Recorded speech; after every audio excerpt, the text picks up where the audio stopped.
quiet hum of trams and shoppers drifting through Bahnhofstrasse was shattered on an otherwise ordinary afternoon. Zurich's most luxurious street, known for its designer boutiques and serene charm, suddenly transformed into the unlikeliest of arenas. Onlookers stood frozen, their lattes suspended mid-sip, as two legends squared off under the gleam of Swiss sunlight: Jackie Chan, the whirlwind of martial arts cinema, and Hulk Hogan, the titan of wrestling and pop culture. Nobody saw it coming. It began with a misunderstanding, allegedly over a parking space, though that now feels like folklore. What mattered wasn't the cause. It was the confrontation.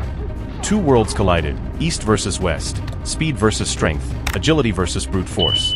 Bahnhofstrasse had never seen anything like it. At 5 feet 8 inches and just under 150 pounds, Jackie Chan was not the more physically imposing of the two. But what he lacked in size, he made up for in unpredictability. Jackie moves like water, fluid, relentless, impossible to pin down.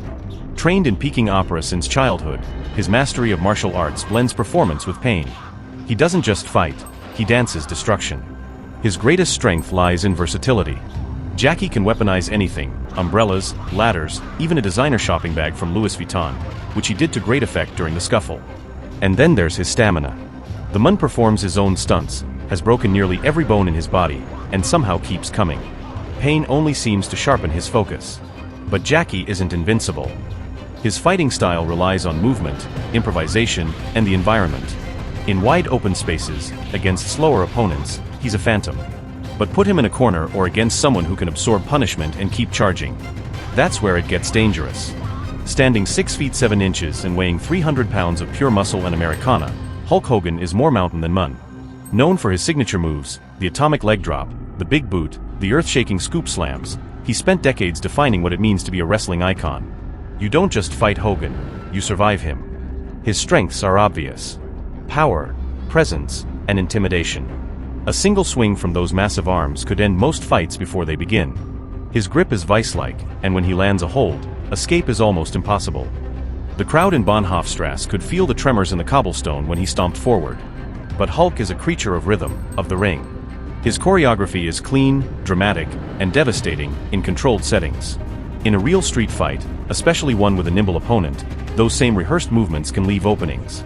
Hulk's weakness lies in his size. He's slower, easier to telegraph, and less adaptive to improvised chaos. It started with words: sharp, short, confused by accents and egos. Hogan loomed, arms folded, a caricature of American fury.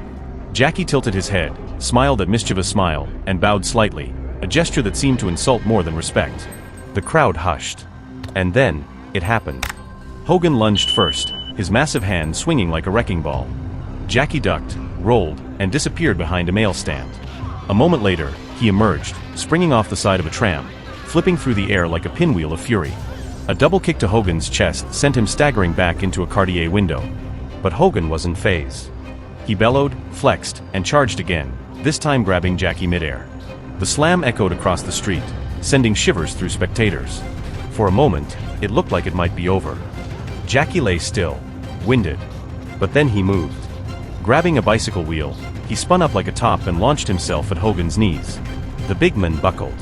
Jackie didn't stop. He climbed onto a bench, leapt, and landed 3 successive strikes: elbow, knee, and finally a brutal kick to the head, using a store's revolving door for momentum. The Swiss police were on their way, sirens growing louder. But the fight would be done before they arrived. In the end, it was Jackie Chan who stood as the unlikely victor. Hogan, dazed and unable to keep up with the barrage of improvised attacks, was slumped against a wall, still conscious, but utterly outmaneuvered. Jackie didn't gloat. He offered a hand. Hogan, begrudgingly, took it. Jackie won not because he was stronger, but because he was smarter. Quicker. More adaptable. His use of environment turned the polished elegance of Bahnhofstrasse into a playground of advantage. Where Hogan brought the power of a storm, Jackie brought the unpredictability of lightning. The crowd erupted, not just because they had witnessed a once-in-a-lifetime spectacle, but because it ended with respect. 2 warriors, 1 street, and a memory stitched forever into the cobblestones of Zurich's most fashionable boulevard. And somewhere, a parking meter still stands crooked, silent witness to the day Jackie Chan took down the Hulk and walked away with a smile.